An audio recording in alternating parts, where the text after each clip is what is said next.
નમસ્કાર દર્શક મિત્રો, આપ જોઈ રહ્યા છો પંચાયત સમાચાર 24। હવે જોઈએ અગત્યના સમાચાર। દાહોદ જિલ્લાના દેવગઢ બારિયા ખાતે પરંપરાગત રીતે યોજાતા ભવ્ય દશેરાના મેળા દરમિયાન કાયદો અને વ્યવસ્થા જળવાઈ રહે તથા કોઈ અનિચ્છનીય ઘટના ન બને તેની સંપૂર્ણ તકેદારીના ભાગરૂપે વહીવટી તંત્ર દ્વારા વિશેષ તાલીમ કાર્યક્રમનું આયોજન કરવામાં આવ્યું હતું।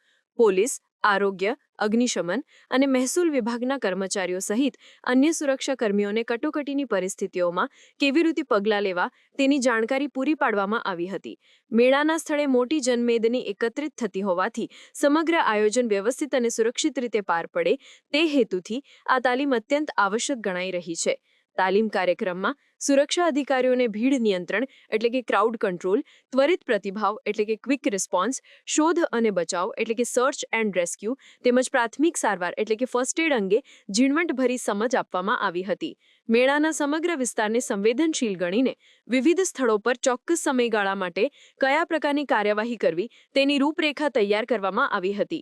આ ઉપરાંત અફવાઓ પર અંકુશ મેળવવા અને સામાજિક માધ્યમો દ્વારા સતત જાગૃતિ ફેલાવવાની વ્યૂહરચના પર પણ ભાર મૂકવામાં આવ્યો હતો, જેથી નાગરિકોને સચોટ માહિતી મળી રહે। વહીવટીતંત્રે જણાવ્યું હતું કે આ મેળામાં લાખોની સંખ્યામાં શ્રદ્ધાળુઓ અને મુલાકાતીઓ આવતા હોવાથી દરેક વિભાગે સંકલન અને સહકારથી કામ કરવું અનિવાર્ય છે। તાલીમબદ્ધ કર્મચારીઓ સ્થળ પર હાજર રહેવાથી કોઈપણ સંકટનો સામનો કરવા માટે પ્રશાસન સજ્જ બન્યું છે। આગામી દિવસોમાં મેળાના પ્રારંભ પૂર્વે તમામ સુરક્ષા વ્યવસ્થાની આખરી સમીક્ષા કરવામાં આવશે, જેથી ધાર્મિક ઉત્સવ શાંતિપૂર્ણ માહોલમાં અને સંપૂર્ણ સુરક્ષા સાથે સંપન્ન થઈ શકે।